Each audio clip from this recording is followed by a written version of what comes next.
Purpose of this video is to show you a GPT that I created. That is a next generation science standard three-dimensional question generator or creator. So I'm going to show you how to create a GPT. You could create it specifically just for physics questions. The more refined the GPT is, the better output it's going to give you, the more accurate and reliable and polished output it's going to give you. So you can look for all this stuff just by using ChatGPT 3.0, the free version or whatever. But if you want the best output that you can get, you're going to want to create your own GPT. So how do we do that? So if you have, this is the paid version of ChatGPT. I pay like 21 bucks a month or something. It's much better than the free version. It gives you much more accurate and reliable answers. You go under Explore GPTs, and these are GPTs that this one's created by Khan Academy, TutorMe. These are created by different people, different companies, individuals like myself. You could see the ones that are created by ChatGPT specific. So this uses ChatGPT 4, but this one has specific use for creating images. This one is a creative writing coach, data analyst. These are all by ChatGPTs. So you could search for them. It's just like an app store. And you could search for NGSS GPTs, and it'll generate all the ones that are in here. NGS Aligner, Science Educator, the Assessment Companion, Curriculum, Flat to 3D, and NGSS Lesson Planner. So mine, this one's physics. Specifically just for one standard, I guess. This one just gives you the generations. So you could see these were created by people. Okay, these were created by just people like me. There's a science sorcerer test generator. But mine focuses on just the questions. So let's take a look at how I created this. So if you want to create a GPT, you can just click on this create GPTs, and I'll show you. It gives you a page like this. So I open my next generation science standards 3D question generator. That's the purpose of it. And since I created it, I can edit it. And now if I had hit the create button, I would have come to this page and everything would have been blank, and it would have said, hey, what do you want to do today? And I'd be like, I would like to create a next generation science standard three-dimensional question generator. And then I would work with ChatGPT right over here, and it would start creating my GPT. But what I did was I created it myself. You can go under configure. So this image gets created if you use the create, and then you can upload your own photo, or you can use DALL-E to create new images if you don't like the one that was originally generated. I like this image, so I kept it. And then you give it a name. I gave it NGSS 3D question creator. You give it a description, and this description was actually written by ChatGPT because I had gone into the create mode and I gave it a specific, description of what I wanted, and then it gave me something that was, it wrote. And I wanted something more specific that was more reliable and did more and had an output that I wanted. So this is the instructions I gave it. So you give it a persona, you give it context, you give it a task, and then we have output. We want what we want the output to be, and our constraints. So this could be a simple sentence. It's kind of like this now you don't have to write the prompts because you're putting all this in its, let's say, its brain, right? So it uses all the information that ChatGPT 4 has, the paid version, and it refines it to only, like, if I wrote a prompt, I'd have to write this just at my persona, like almost every time. Because when you use ChatGPT and I create a persona, say, oh, you're Richard Feynman, explain this to me. And it'll do it. And then it'll do it maybe the second time or third time, but then it starts to degrade unless you continue to use the prompts over and over again. It'll start to degrade. What it's doing. But when you have this, it'll always have this every time you do a question over here. So now this over here is the preview, and I could type anything in there, and I'll show you. I created these conversation starters. You can add more. You can delete them if you only want one or two. There's four normally. So I left the four that I created here, conversation starters, and we'll use one in a second.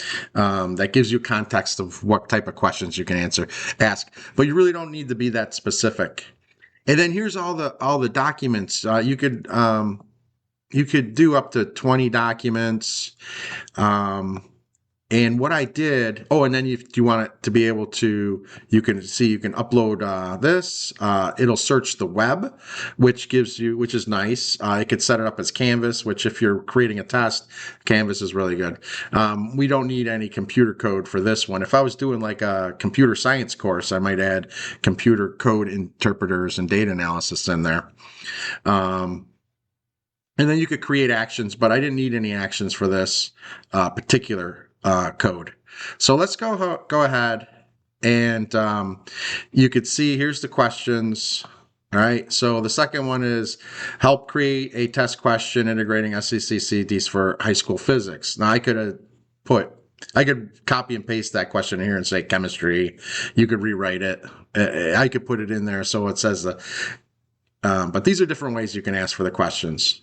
So this has these all have specific NGSS standards in mind.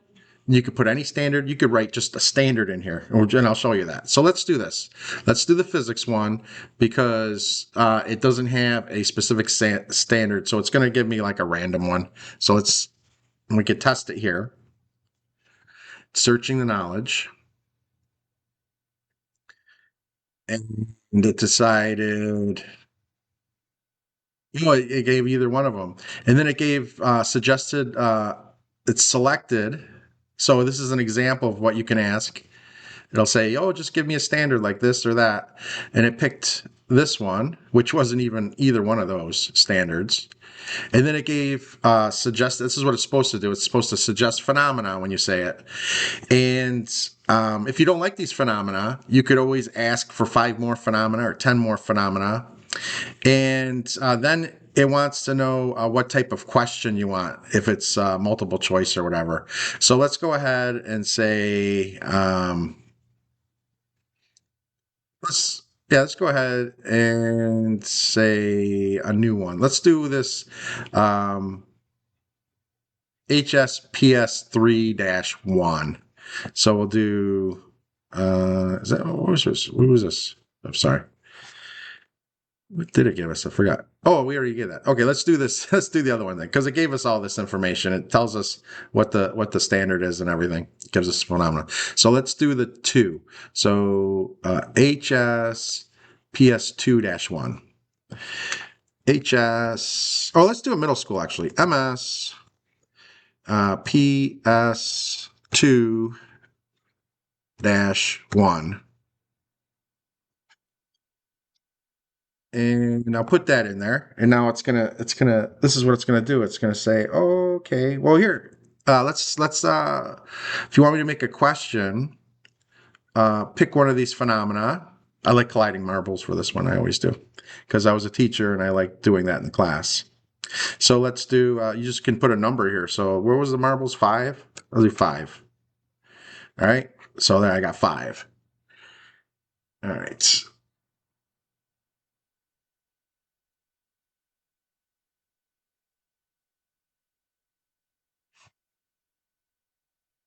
So this is an investigation. It's giving us all investigation and all this information scoring rubric.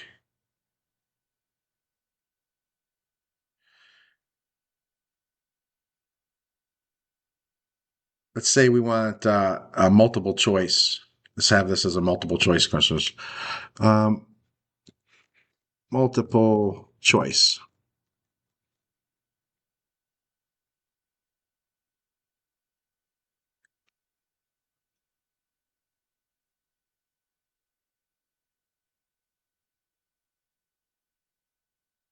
All right, so here's a nice multiple. So we have our phenomenon. It's going to go back to this investigation that was up here, the stimulus. So it gave us a stimulus and it gave us a question. Okay. And then what we had here, we said, hey, let's do multiple choice. And then it gave this the same thing. And let's say something, say, what about, or let's just say, now inline choice. And I could use more words if I want something more specific. So this is the same thing.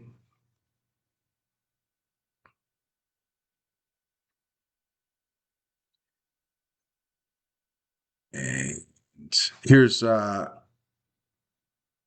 question. Here's the phenomenon.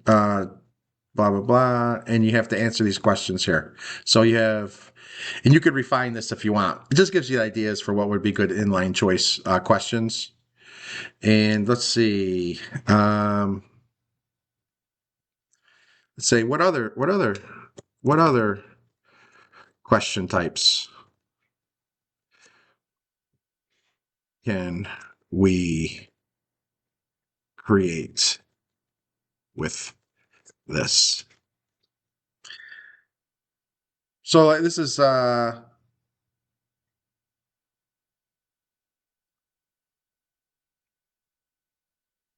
tabular match. So it's showing us different ways we can do this.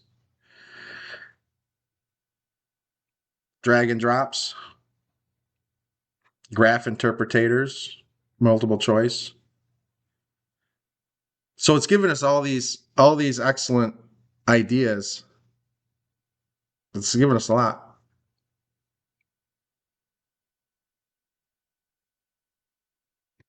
So this is great. All right, so let's update this.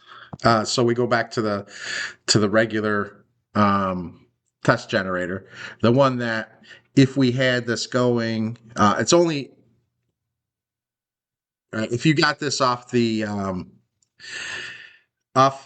our Explore GPTs tab and looked for NGSS 3D question generator, then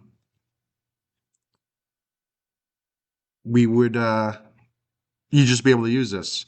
So let's do HS dash LS 2-2. So let's do a high school living science LS biology.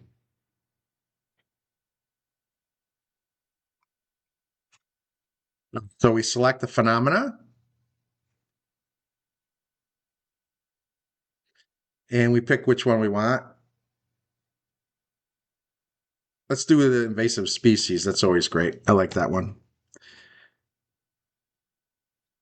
In multiple choice.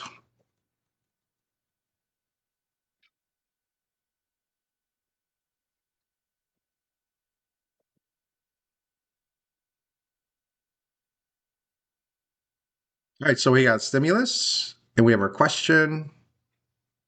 There's a graph, include a graph up there, it says.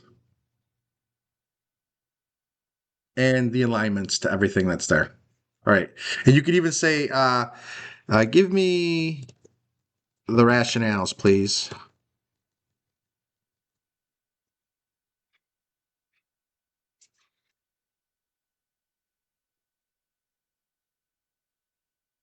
So here's our answers and here's our rationales.